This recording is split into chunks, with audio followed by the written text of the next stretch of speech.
राधे राधे दोस्तों, श्री बांके बिहारी की कृपा आप पर और आपके समस्त परिवार पर सदा बनी रहे। आज फागुन मास के कृष्ण पक्ष की एकादशी है, जिसका नाम है विजया एकादशी। फागुन मास के कृष्ण पक्ष की एकादशी व्रत के प्रभाव से मनुष्य को विजयश्री मिलती है।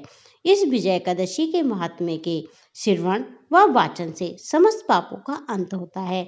तो हे श्रोताओं, संपूर्ण समर्पण के साथ सुनते हैं विजय एकादशी व्रत कथा। एकादशियों का महात्म्य सुनने में अर्जुन को अपार हर्ष की अनुभूति हो रही है। जया एकादशी की कथा का श्रवण रस पाने के बाद अर्जुन ने कहा, हे पुंडरीकाक्ष, फागुन माह के कृष्ण पक्ष की एकादशी का क्या नाम है? इसके व्रत का क्या विधान है? कृपया करके मुझे इस संबंध में विस्तार पूर्वक बताइए। श्री कृष्ण ने कहा कि हे अर्जुन, फागुन माह के कृष्ण पक्ष की एकादशी का नाम विजया है। इसके व्रत के प्रभाव से मनुष्य को विजयश्री मिलती है। इस विजय एकादशी के महात्म्य के श्रवण एवं वाचन से समस्त पापों का अंत हो जाता है। एक बार देवऋषि नारद ने जगत पिता ब्रह्मा जी से कहा कि हे ब्रह्मा जी, आप मुझे फागुन माह के कृष्ण पक्ष की विजय एकादशी का व्रत और उसकी विधि बताने की कृपा करें। नारद की बात सुनकर ब्रह्मा जी ने कहा, हे पुत्र, विजय एकादशी का उपवास पूर्व के पाप तथा वर्तमान के पापों को नष्ट करने वाला है। इस एकादशी का विधान मैंने आज तक किसी से नहीं कहा, परंतु तुम्हें बताता हूँ। विजय नाम की ये एकादशी उपवास करने वाले सभी मनुष्यों को विजय प्रदान करती है। अब श्रद्धा पूर्वक कथा का श्रवण करो। श्री राम को जब 14 वर्ष का वनवास मिला, तब वह अपने भ्राता लक्ष्मण और अपनी पत्नी देवी सहित सीता सहित पंचवटी में निवास करने लगे। उस समय महापापी रावण ने सीता हरण कर लिया। इस दुखद घटना से श्री राम जी तथा लक्ष्मण जी अत्यंत दुखी हुए और सीता जी की खोज में वन वन भटकने लगे। वन में भटकते हुए वे मरणासन जटायु के पास जा पहुंचे। जटायु ने उन्हें माता सीता के हरण का पूरा वृत्तांत सुनाया और भगवान श्री राम जी की गोद में प्राण त्याग कर स्वर्ग की ओर प्रस्थान किया। कुछ आगे चलकर श्री राम व लक्ष्मण जी की सुग्रीव जी के साथ मित्रता हो गई और वहां उन्होंने बलि का वध किया। श्री राम भक्त हनुमान जी ने लंका में जाकर माता सीता का पता लगाया। माता से श्री राम जी तथा महाराज सुग्रीव की मित्रता का वर्णन सुनाया। वहां से लौटकर हनुमान जी श्री राम जी के पास आए और अशोक वाटिका में माता सीता से भेंट का सारा वृत्तांत कह सुनाया। सब हाल जानने के बाद श्री रामचंद्र जी ने सुग्रीव जी की सहमति से वानरों तथा भालुओं की सेना सहित लंका की तरफ प्रस्थान किया। समुद्र किनारे पहुंचने पर श्री राम जी ने विशाल समुद्र को घड़ियालों से भरा देखकर लक्ष्मण जी से कहा कि हे लक्ष्मण, अनेक मगरमच्छों और जीवों से भरे इस विशाल समुद्र को कैसे पार करेंगे?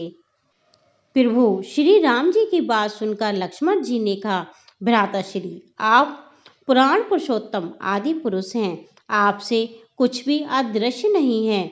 यहाँ से आधा योजन दूर कुमारी द्वीप में बटकादक्ष मुनि का आश्रम है। वह अनेक नाम के ब्रह्माओं के ज्ञाता हैं। वह भी आपकी विजय के उपाय बता सकते हैं।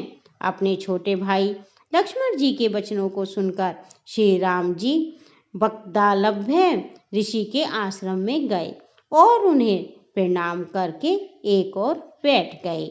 अपने आश्रम में श्री राम जी को आया देखकर महर्षि बगदालभ्य ने पूछा, हे श्री राम, आपने किस प्रयोजन से मेरी कुटिया को पवित्र किया है?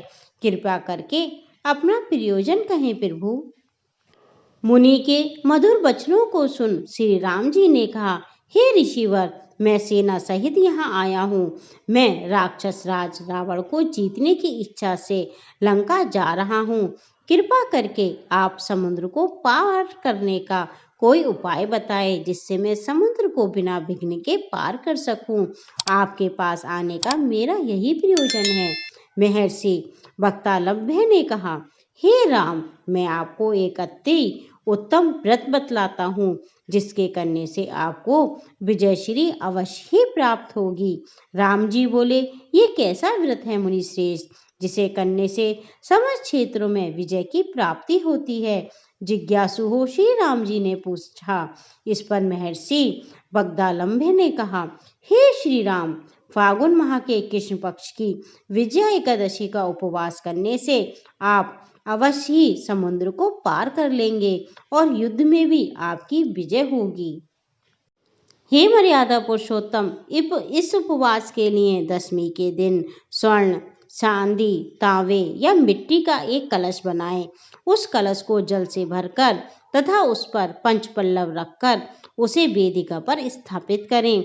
उस कलश के नीचे सतनजा अर्थात मिले हुए 7 अनाज और उसके ऊपर जौ रखें। उस पर भगवान विष्णु की स्वर्ण की प्रतिमा स्थापित करें। एकादशी के दिन स्नान आदि से निवृत्त होकर धूप, दीप, नैवेद्य, नारियल आदि से भगवान श्री हरि का पूजन करें। वह सारा दिन भक्ति पूर्वक कलश के सामने व्यतीत करें और रात को भी उसी तरह बैठे रहकर जागरण करें। द्वादशी के दिन नदी या तालाब के किनारे स्नान आदि से निवृत्त होकर यह कलश ब्राह्मण को दे दें। और हे दशरथ नंदन, यदि आप इस व्रत को सेनापतियों के साथ करेंगे तो अवश्य विजय श्री आपका वरण करेगी। मुनि के वचन सुन तब श्री रामचंद्र जी ने विधि पूर्वक विजय एकादशी का व्रत किया और इस व्रत के प्रभाव से उन्हें राक्षसों के ऊपर विजय प्राप्त की। हे अर्जुन, जो मनुष्य इस व्रत को विधि पूर्वक विधि विधान के साथ पूर्ण करेगा उसकी दोनों लोकों में विजय होगी। श्री ब्रह्मा जी ने नारद जी से कहा था कि जो इस व्रत के महात्म्य को पढ़ेगा अथवा सुनेगा उसे वाजपेयी यज्ञ के फल की प्राप्ति होगी। बोलिए विष्णु भगवान की जय।